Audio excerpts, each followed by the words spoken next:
তুমি এখনো ঘুমাওনি? না। কেন? খেয়ে নিয়েছো তো? না। রাত্রি 12টা বাজে। তুমি জানো রাত 12টা বাজে? জানবো না কেন? আমার হাতে ঘড়ি নেই? আছে বুঝি? আমি তো মনে করেছিলাম নেই। না না, আছে বই কি, সেই জন্যই তো জিজ্ঞেস করছি কত রাত্রি হয়ে গেল, তুমি খাওনি কেন গো? তুমি বোধহয় ভুলে গেছো গত 10 বছর রাতে আমরা একসঙ্গে খাই। ও বাবা, তোমার মেজাজ যে একদম শক্ত নেই। কি হলো কি? কেউ এসেছিল? কথাটা কি হেসে উড়িয়ে দেওয়ার মতো তোমার তাই মনে হচ্ছে? বিকেল 4টের সময় বেরিয়েছো, ফিরলে রাত 12টা। এটা ভদ্রলোকের বাড়ি। এটা আবার কেমন কথা? রাত 12টা কেন হলো সেটা তো তোমার জানা দরকার।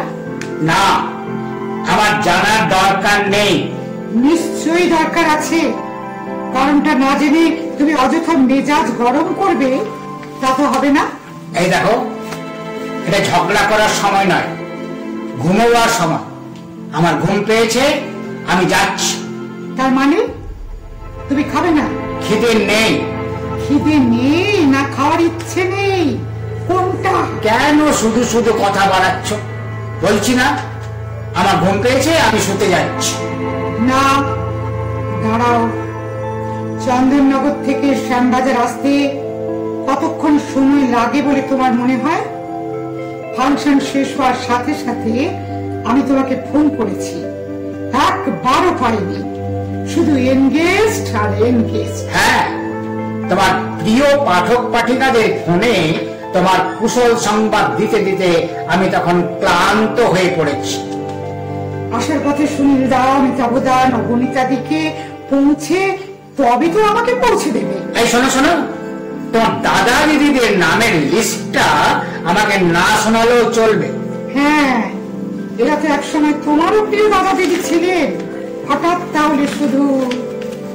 সেটা জানার আমার কোনো দরকার নেই। তুমি জানো আমি কোনো অবান্তর কথা পছন্দ করি না। আমি শুতে যাচ্ছি। না, তুমি যাবে না। এখানে বসো। হ্যাঁ বসো। আমার কটা কথা তোমাকে শুনতেই হবে। না, তোমার কোনো কথা শোনার ইচ্ছে আমার নেই। এই যে আজ বিকেল 4টে থেকে রাত 11টা পর্যন্ত 20টা ফোন এসেছে, নামগুলো লিখে রেখেছি, দেখে নিও। তা রাতটা কিসের জন্য হয়েছে? রাত করে বাড়ি আসার জন্য না 20টা টেলিফোন আসার জন্য? তোমার তো যথেষ্ট বুদ্ধি আছে, নিজে বুঝে নাও। একসময় আমি কিন্তু সারাদিনে তোমার 60-70টা ফোন রিসিভ করেছি। আমার রাগ হয়নি, আনন্দ হয়েছে, গর্ব হয়েছে। কবি হিসেবে আমার স্বামীর যে এতটা নাম, তার জন্য নিজেকে অহংকারী মনে হয়েছে। তোমার স্ত্রী হওয়ার অহংকার, বিখ্যাত কবি দিবাকর বোসের সহধর্মিণী হওয়ার অহংকার। তো সে কথাটা আজকে নতুন করে বলার কি আছে? আছে আছে, বলবার আছে। লিখতে আমি কোনোদিনই চাইনি, তুমি ইনসিস্ট করেছো। ভয় পেয়েছি, তুমি ভয় ভাঙিয়েছ, সাহস দিয়েছ। সব সময় বলেছ লেখা তোমার রক্তে, লেখক বাবার মেয়ে লেখিকা হবে, এতে ভয় কি আছে? বলনি বলনি এটাই ন্যাচারাল। সেই ন্যাচারাল আজ কেমন করে নর্মাল হয়ে গেল? কারণ ব্যাপারটা নর্মাল নেই, তাই তোমাকে উৎসাহ দিতে গিয়ে আমার একবারও মনে হয়নি লিখতে গিয়ে তুমি একবারও আমার দিকে তাকাবে না, সংসারের থেকে পুরোপুরি সরে যাবে তুমি। মানে এতটা মিথ্যে বলতে তোমার সংকোচ হচ্ছে না? তোমার লজ্জা করছে না? কথাটা তোমার মিথ্যে বলে মনে হচ্ছে? মিথ্যেই তো। না, মিথ্যে নয়, মিথ্যে নয়। নিজেকে জিজ্ঞেস করে দেখো, কতদিন তুমি রান্নাঘরে যাওনি? কতদিন আমার পছন্দ মতো কিছু রান্না করনি? ইস, তুমিও নিজের মনকে জিজ্ঞেস করে দেখো। একসময় তুমি আমায় বলেছিলে কিনা একদম রান্নাঘরের দিকে যাবে না, লোক আছে সে রান্না করবে, তুমি শুধু লিখবে, মন দিয়ে লিখবে। বলেনি বলেনি তুমি? হ্যাঁ বলেছি, বলেছি। মানে এই নয় যে সে কোনোদিন রান্নাঘরে যাবে না, কখনো আমার কথা ভাববে না। এই কথাটা তুমি বলতে পারলে? ভালোবাসি না আমি তোমাকে?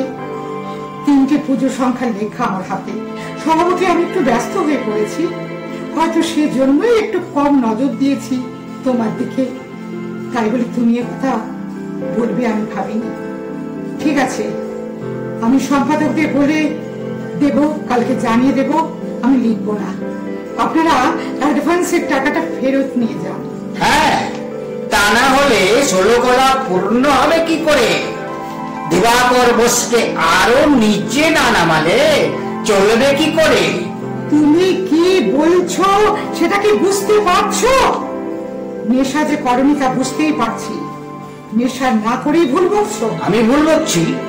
হ্যাঁ ভুল বকছি আমি? তা নয়তো কি? একটা কথার উত্তর দাও তো, তুমি কি চেয়েছিলে? তোমার বউ লিখবে কিন্তু বাইরে বেরোবে না, সে শুধু তোমার সঙ্গে বেরোবে আর কারোর সঙ্গে নয়। কিন্তু আমার সঙ্গে তুমি কোথাও যাবে না, ফাংশনে নয়, সাহিত্য সভায় নয়। তাহলে তাহলে তোমার বউ কি করবে? তার কোনো সঙ্গী নেই, বাচ্চা নেই, সে একা, একেবারে একা। কতক্ষণে তুমি বাড়িতে আসবে তার জন্য সে সবরের প্রতীক্ষা করবে, এই চেয়েছিলে তুমি?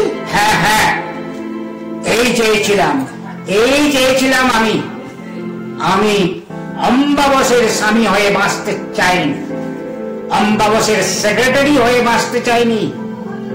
আমার নিজস্ব পরিচয় দিবাকর বোসের, কবি অধ্যাপক দিবাকর বোসের পরিচয়ে বাঁচতে চেয়েছিলাম।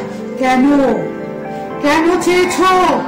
তোমার সাফল্যের আলোকে যদি আমি আলোকিত হতে পারি, তবে আমার যশের কিরণে তুমি কেন উদ্ভাসিত হবে না? কেন? কোথায় লাগছে? কেন তুমি এসব কথা বলছো? কেন কেন? তুমি তো সেই দিবাকরই আছো। আমি তো কোনোদিন তোমার ধারে কাছে যেতে পারবো না, তোমার সেই ক্ষমতাই নেই। কষ্ট করে বলো না, তুমি কি চাও? তোমার ইচ্ছের বিরুদ্ধে আমি তো কোনোদিন যাইনি। তবে কেন আমায় বাধ্য করছো তোমার মুখের ওপর কথা বলতে? বাধ্য করছি কারণ তোমার গুণগ্রাহীদের প্রশ্নের বাণী আমি জর্জরিত। তুমি কি খাচ্ছ, কোথায় যাচ্ছ, আমার সঙ্গে ভাব আছে কিনা, বাচ্চা কাচ্চা কেন হয়নি, টিভি সিরিয়ালে লিখছ কিনা, সিনেমাতে গল্প দিচ্ছ কিনা, এই সব প্রশ্নের জবাব দেওয়ার জন্য আমি নিজেকে দিবাকর বসু তৈরি করিনি। তুমি কেমন করে কখন পাল্টে গেলে গো? কবে থেকে তুমি একেবারে অন্য মানুষ হয়ে গেলে? আমার দিকে তাকাবার সময় পাওনি তো, তাই জানতে পারোনি আমি কবে পাল্টে গেছি। আমি অনেক দিন থেকে লক্ষ্য করেছি, আমার পাওয়া ওই পুরস্কার দুটোর দিকে তুমি কখনো তাকাও না, কোনো দিনও না। কিন্তু তোমার পাওয়া অফুরন্ত পুরস্কারগুলো আমার প্রাণ, আমার সঙ্গী, আমার জীবন। কিন্তু আমার পাওয়া পুরস্কারগুলোয় কি লেখা আছে তুমি কখনো কোনো দিন তাকিয়ে দেখোনি। হ্যাঁ, দেখিনি আমি, কারণ ওই লেখাগুলোর যে বাঁধা বটগুলো আছে সেগুলি আমার মুখস্থ। দেখো, সব পুরস্কারের আমার কিছু যায় আসে না। কিন্তু আমার চেয়ে আমার তো সময় কাটানোর কেউ নেই। তোমার এই পুরস্কারগুলোই আমার সঙ্গী। লেখা তো মাত্র 2 বছর লিখছি। তোমার ইচ্ছেতে আমার প্রথম লেখা ছাপা হয়েছে তোমারই টাকায়, কিন্তু পরেরগুলো সেগুলো তো প্রকাশকরা নিজের ইচ্ছেতে ছেপেছেন। লেখাগুলো কি দোষ করেছে? তুমি একটাও পড়নি। আমাকে তোমার কিসের হিংসে? আমি কি তোমার সমান হতে পারি? তোমার লক্ষ্যে লেখাগুলো কিন্তু আমার সব মুখস্থ, সব। সে তোমার দয়া, তোমার করুণা, তোমার মহানুভবতা হয়েছে তো? এবার খুশি? তুমি এরকম বলতে পারবে আমি তোমার করুণা করি, দয়া করি? ছি ছি ছি, এভাবে বললে তুমি। দরকার নেই, কোনো দরকার নেই আমার লেখার। মরে যাক অম্বা বসু। আমার লেখাই যদি তোমার একমাত্র শত্রু বলে মনে হয়, তাহলে আর আমি লিখবো না, কোনো দিন লিখবো না। শুধু বিশেষ দিবাকর বসু হয়ে বেঁচে থাকবো। শুধু বিশেষ দিবাকর বসু হয়ে। এটা কি করছো তুমি? শুনেছি আশাপূর্ণা দেবী যখন বেশি বয়সে রাষ্ট্রীয় পুরস্কার পেয়েছিলেন, তার বৃদ্ধ স্বামী বলেছিলেন, আমার খুব ইচ্ছে করে সারা কলকাতাকে আলো দিয়ে সাজাতে, কিন্তু তা তো আমি পারবো না। তাই আমার পাড়াটাকে আলো দিয়ে সাজাবো। তার ভালোবাসার আলোয় আশাপূর্ণা দেবীকে তিনি উজ্জ্বল থেকে উজ্জ্বলতর করে তুলেছিলেন। কিন্তু আমি তো আশাপূর্ণা নই, আমি তারই পথে পা রাখা অতি ক্ষুদ্র একজন মানুষ। ঠিক আছে, আমি আলোর রোশনাই চাই না, আমি চাই শুধু তোমার ভালোবাসার আলো, আর কিচ্ছু না। Please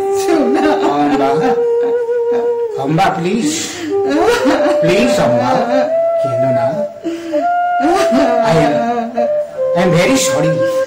I am very, very sorry. I am very, very sorry.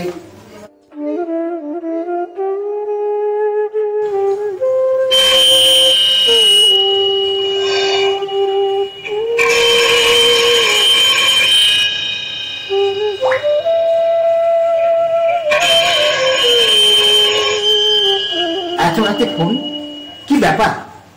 এত রাতে ফোন? 3:30 বাজে। কারাবার বিপদ হলো? প্লিজ ধরতে হবে না। প্লিজ অম্বা, ধরতে হবে না। এত রাতে ফোন, নিশ্চয়ই কোনো জরুরি খবর আছে। ধরতে হবে না, ধরো না হে ভগবান। হ্যালো, কে? নীলেশ দা? হ্যালো, কি বলছেন? কি বলছেন আপনি? অম্বা অ্যাওয়ার্ড পেয়েছে Sahitya Akademi. Very good. Okay okay ডাকবো। এখনই খবর পেয়েছেন? আপনি অফিস থেকে ফোন করছেন? Thank you, thank you Nilesh da, thank you. Nilesh da, wrong number, Nilesh da, wrong number, এটা রং নাম্বার নীলেশ দা। আপনি ভুল জায়গায় ফোন করেছেন, আপনি ভুল জায়গায় ফোন করেছেন। এটা রং নাম্বার। এখানে অম্বা বসু থাকে না, থাকে না। চুপ করো তুমি, চুপ করো। রাখছি নীলেশ দা, সকালে দেখা করবো। আচ্ছা ঠিক আছে। অম্বা, এবার একটু সরে যাবো। ওই দেখো ভোরের ছোঁয়া লেগে গেছে চারদিকে। অম্বা, আমাদের জীবনেও তো নতুন ভোরের ছোঁয়া লাগতে পারে। একটু ঘুমিয়ে নাও। কাল সকাল থেকে নতুন লেখাগুলো করতে হবে তো। কাল থেকে আমি তোমার সঙ্গে সব জায়গায় যাব। না না না না, তুমি একা নয়। আমি খুব ভুল করছিলাম। আমি তোমার পাশে থাকবো।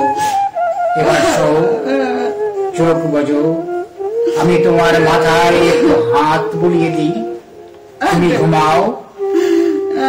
একটা রিকোয়েস্ট করবো। নিশ্চয়ই, বলো বলো তুমি। তোমার মনে আছে বিয়ের পর যখন আমরা দার্জিলিং গেছিলাম, পূর্ণিমা রাতে তুমি একটা কবিতা বলেছিলে, আমার খুব ভালো লেগেছিল। কবিতা? আজকে প্রথম সূর্যের আবছা আলোয় আমার শোনাবে, কবিতাটা শোনাবে? নিশ্চয়ই শোনাবো আম্বা। দুজনের চোখে দেখেছি জগৎ, দোহারে দেখেছি দোহে, মরুপথ তাপ দুজনে নিয়েছি সহে। ছুটনি মোহন মরিচিকা পিছে পিছে, ফুরাইনি মন সত্যের করি নিচে। এ গৌরবে চলিব এভাবে, যত দিন দোহে বাঁচি। এবারে প্রেয়সী হোক মহিষী। তুমি আছো, আমি আছি। তুমি আছো, আমি আছি। তুমি আছো, আমি আছি।